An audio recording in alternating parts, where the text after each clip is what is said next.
This is Wellness Wednesday. Here's your host, Karen Hunter.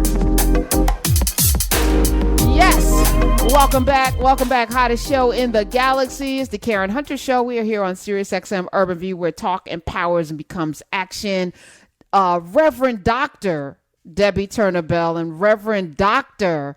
CEO of the Children's Defense Fund, because Dr. Bell told me God comes first, and I never thought about it like that. I was always wondering why the order, but I thought that God would come last because he's the author and finisher of our faith. But I'm okay with the Reverend Doctor. I'm appreciative of it. Let me welcome to the show CEO, Children's Defense Fund, Reverend Dr. Starsky Wilson. He's back. Hi.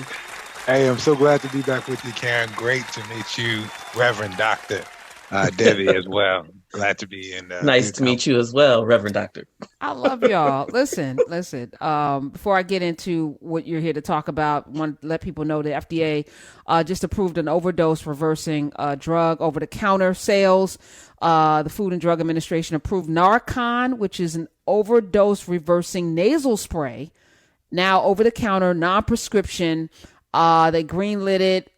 It's the first naloxone product approved for use without a prescription, and it rapidly reverses the effects of an opioid overdose, including situations where fentanyl is involved. This is good. Putting human life first. I'm glad you're putting human life first and putting it in the hands of human beings. So that is happening. In the first 12 months of 2022, the United States recorded 101,750 overdose deaths, primarily from fentanyl. So this will save lives, and we're happy about that. Is this New York? Syracuse, New York. Anthony Broadwater spent 16 years in prison after being wrongfully convicted. This is probably for Clay Kane, for exonerated, convicted in an assault case in Syracuse of a well-known novelist. She described the rape in her memoir, Lucky. New York State has agreed to pay Anthony Broadwater $5.5 million after they convicted him, and he did not rape Alice Sebold when she was a college student at Syracuse. And they agreed that they would end the lawsuit that was filed. This is a settlement. He's now 62, but you can't give him back his 16 years of life. His conviction was vacated in November. I'm going to ask both of you, $5.5 million, 16 years he spent for something he didn't do. What do we do with this? Yeah, I mean, this is one of those situations where you just talk about how do you quantify human life? And any way that we approach that is going to be insufficient to the moments that are missed. So they try to do this based upon what are potential life earnings, what are, average life earnings for all of this. And it's just insufficient. You can't give back somebody's life. Prayerfully and best, this allows for some semblance of a start without starting at zero. But it's insufficient. For sure. Yeah, you can't get that time back. I think of it more in terms of holding the wrong party accountable than what it can really give to the party that was wronged. The 5.5 million is just the way that our system has to hold the criminal justice system or the city or the state accountable for making this mistake. But it's never going to be sufficient for the person who was victimized by that mistake. I just think of how many people. I mean, if you do something wrong, you should go to jail. I don't think we are arguing that. But the amount of people who have been exonerated, because I listen to Clay Kane has an exonerated series that is an award-winning series that he started on Urban View, and he's not running out of people who have been wrongfully convicted. He has done it. I think he just did his 100th episode of this last month, and it's not stopping. No, and frankly, I mean, when we start having these dole outs of these multi-million-dollar suits, you begin to wonder whether, or not necessarily suits, but kind of compensation. And you begin to wonder where all the good government politicians are, who want lower costs of government. Why aren't they in the reform conversations around the criminal legal system when we know that these approaches that are unjust cost money to the system, whether it's these kind of payouts, whether it's payouts to folks who are wrongfully killed by police. These things cost money too. And while we want to save money on Medicaid and Medicare, we want to save money on entitlements. Why not save money by giving people justice? It has to be a question here to hold people accountable as well. We're going to get into Medicaid in a second, but I wanted to hear from both of you, and I agree with you, Reverend Dr. Starsky Wilson and Reverend Dr. Debbie Turner Bell, a former Google engineer who has predicted things and has been 86% of the time correct. He has made 147 predictions, 86% of which have been correct in his career. He has said that humans will achieve immortality in 8 years. His name is Ray Kurzweil. He spoke at a conference, and he said the expansion into genetics and nanotechnology and robotics, he believes, will lead to age-reversing nanobots. And these tiny robots will repair damaged cells and tissues that deteriorate as the body ages and make us immune to diseases like cancer. And the prediction that such a feat is achievable by 2030 has been met with excitement and skepticism, as curing all deadly diseases seems far out of reach. But this former engineer at Google believes technology is set to become so powerful it will help humans live forever. And it is what is known as singularity, which is a theoretical point when artificial intelligence surpasses human intelligence and changes the path of our evolution.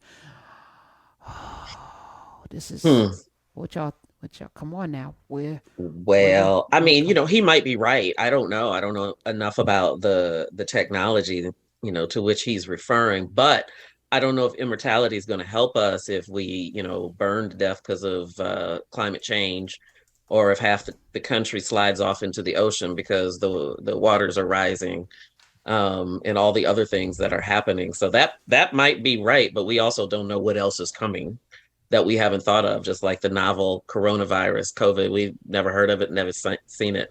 And I got to believe there are other things just like that down the street and around the corner. I'm scared. I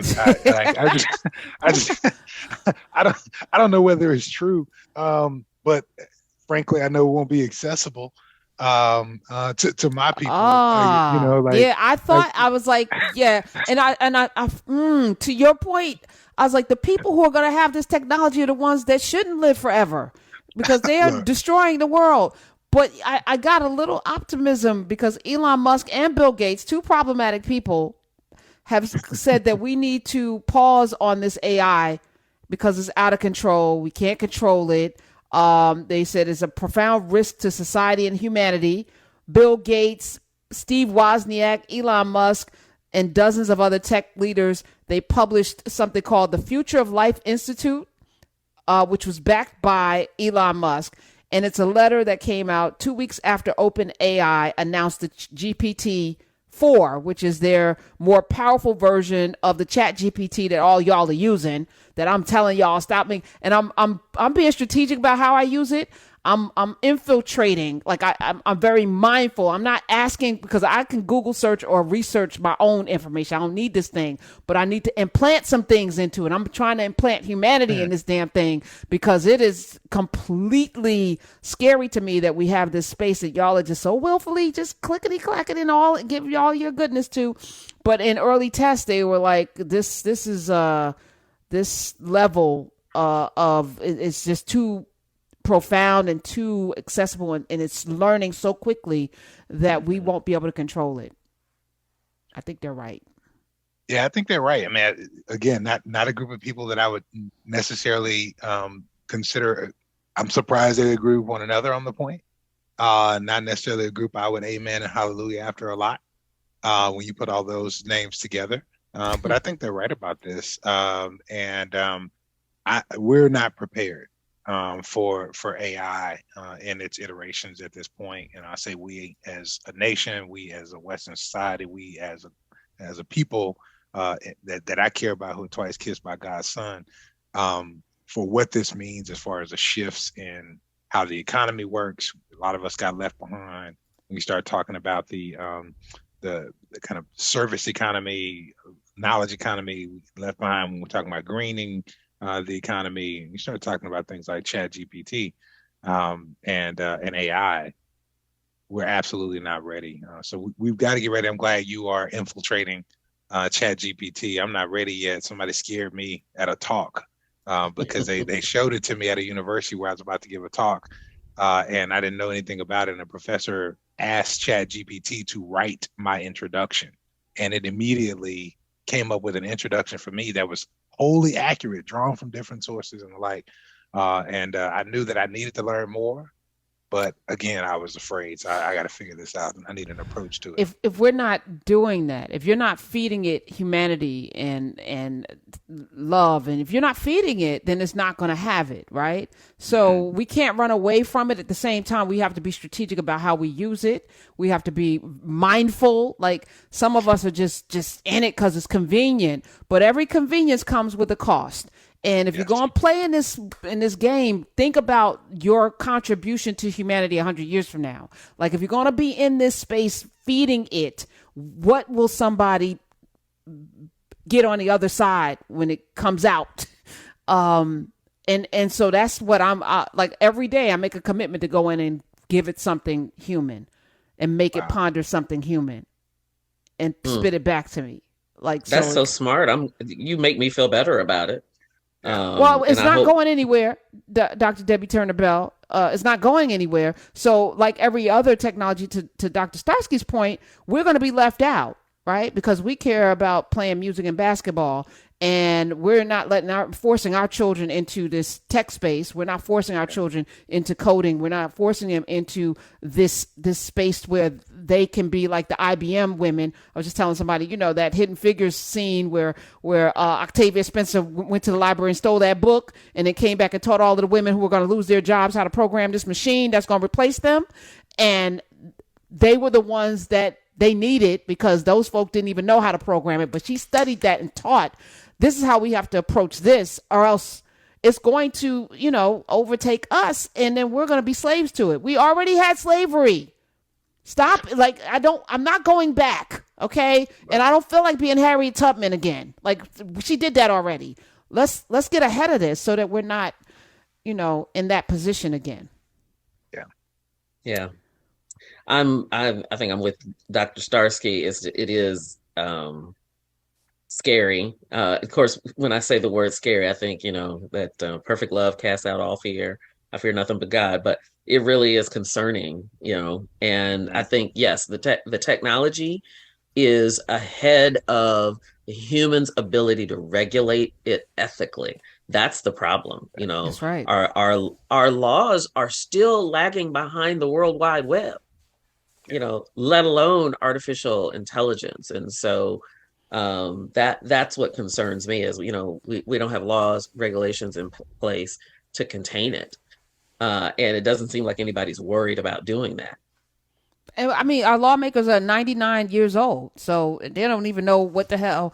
They had the TikTok guy before Congress, and I'm like, yeah, y'all don't even know what questions to ask because you're not even, it's and like, called it tic tac. Yeah. Tic tac. I'm like, what the? How? Why are we electing people? That can't even build laws because they don't even understand what the hell we need. It's just so frustrating sometimes. Yeah.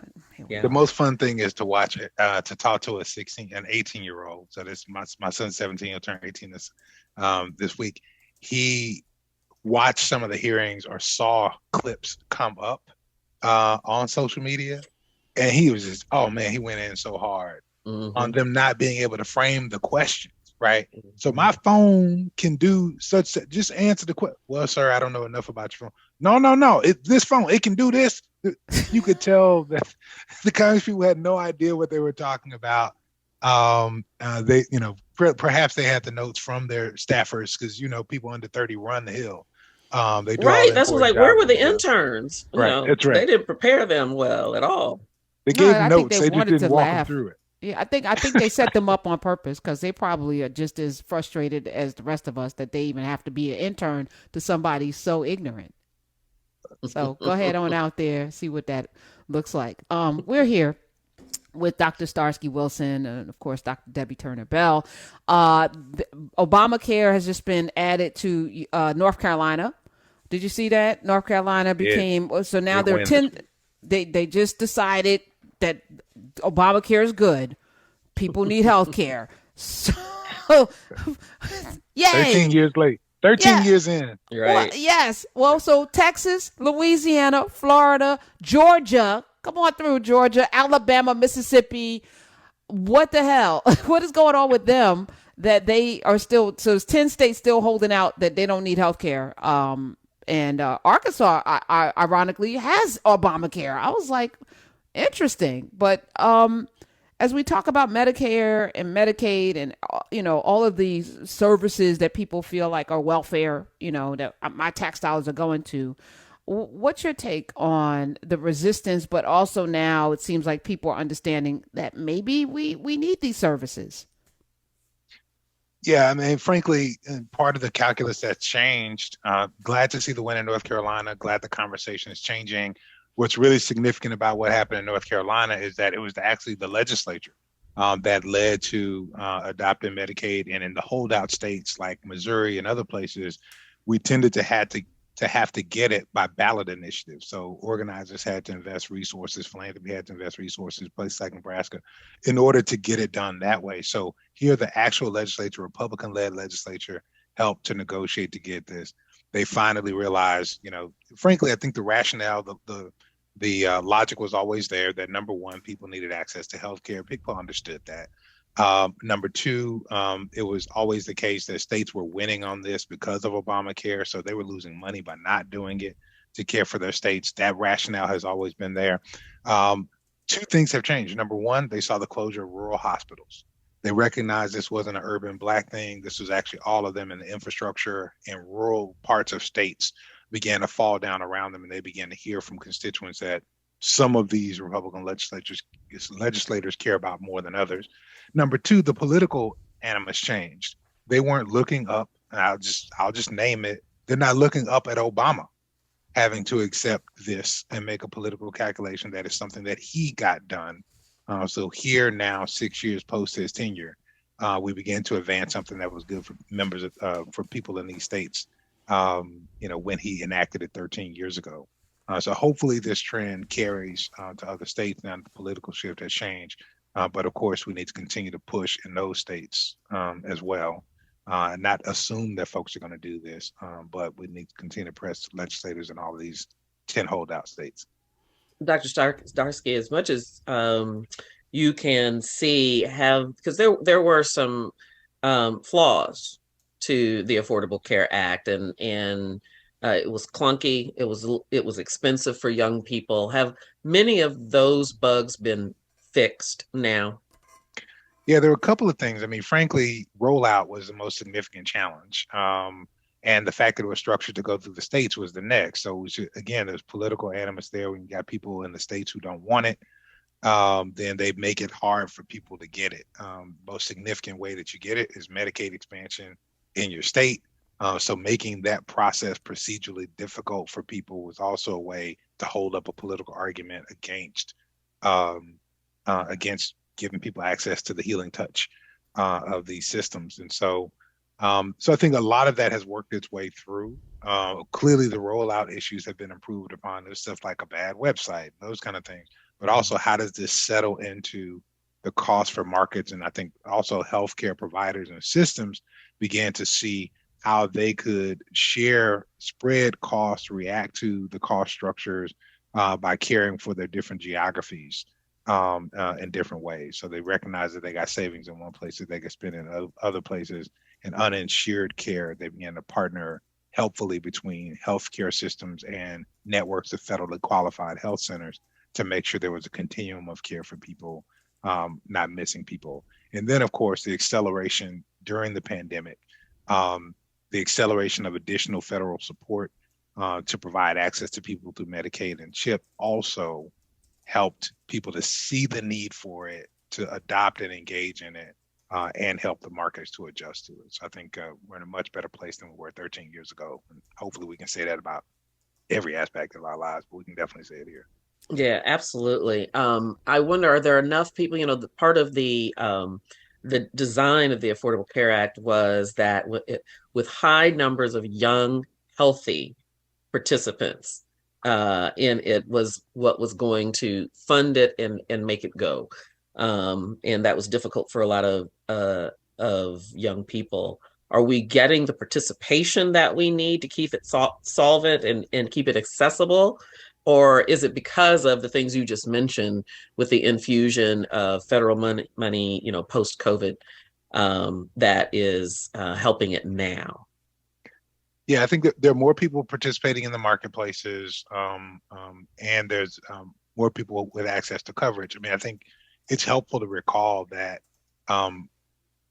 going back to what you were talking about before, kind of ethical and moral impetus. If we believe access to health should be a right, and we believe health equity is a principle to chase, then it is still the case that this is not the best structure to get there, right? Universal access to healthcare is not going to happen as long as it is primarily attached to people's jobs. And the people who end up in these kind of systems are either older people, younger people, or those with more mobility as relates to their work. So we still need to be moving toward a system that's actually universal. Frankly, I believe we should be moving toward a system that's still single payer.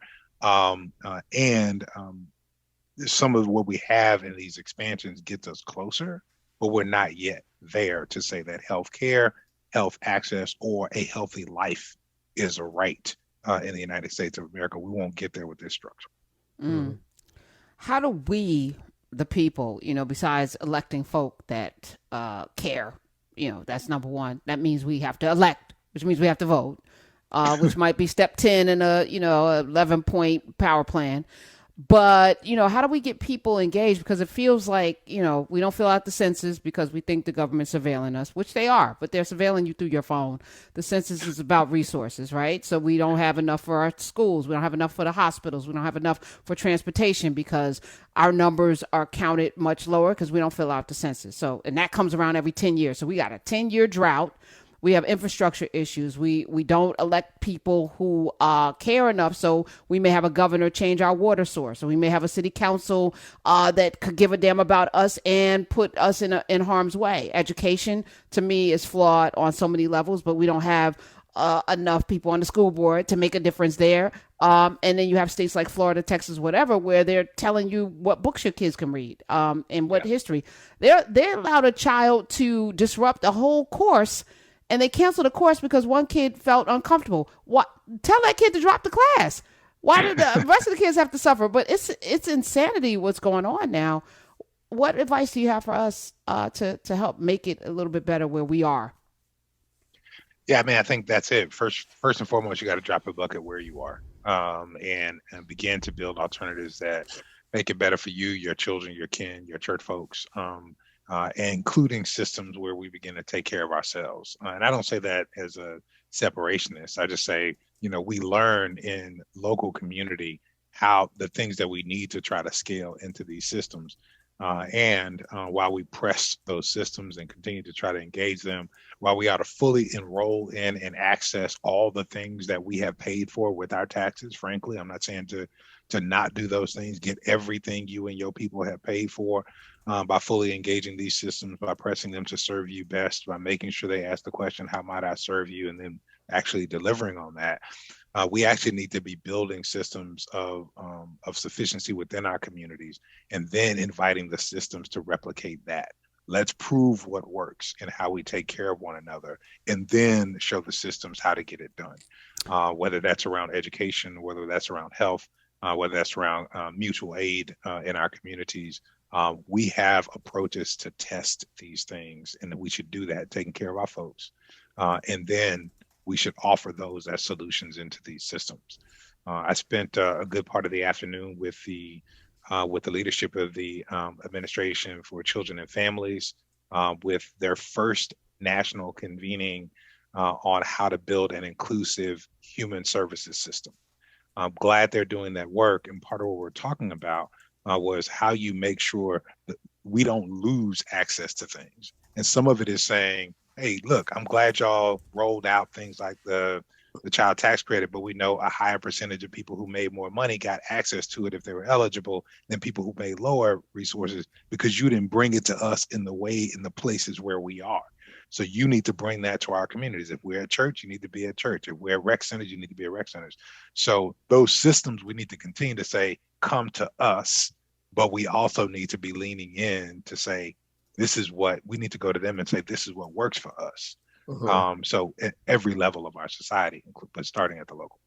Very briefly, Dr. Starsky, talk a little bit about, Medicaid expanded during the pandemic, and it's now begun the process of going back to quote unquote normal. What is that going to look like? How long is that going to take? How does that affect people? Briefly. Yeah, no, Health and Human Services is preparing on May 11th. They're preparing for May 11th, the pandemic healthcare health emergency to end. 91 million people on Medicaid or CHIP right now. About 41 million of them are children, and they're going to be lost in states when they make this transition. So right now, we're encouraging people to update your contact information in the state database. States like Missouri are beginning to send out notices. Illinois will send them out next month. Missouri is doing them in April. Illinois is doing them in May. So look out for your mail for this annual enrollment to begin. You didn't have to do that during COVID because it was difficult to do. People need to watch their mail, but go to your state database if you're Medicaid or CHIP eligible and make sure you renew. You will have to go through an annual renewal again now. And this is where we lose people. Particular attention should be given to people who are in Delaware, who are in Florida, who are in Georgia, who are in Missouri, who are in Nevada, and who are in Texas, because these are states where there have already been, some of us call them purging, but we lost hundreds of thousands of children from Medicaid, from the Medicaid rolls pre-COVID in Missouri. Through this purging process, we saw that uptake. So people need to make sure their information is up to date in the database and look for the mail notices for your annual renewal for eligibility.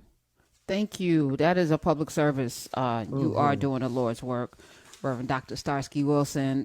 Maybe you'll come back before May 11th to remind folk as well. Come back. Appreciate you. Thank you for being here so much. Children's Defense Fund, go check them out. We tweeted out all the information.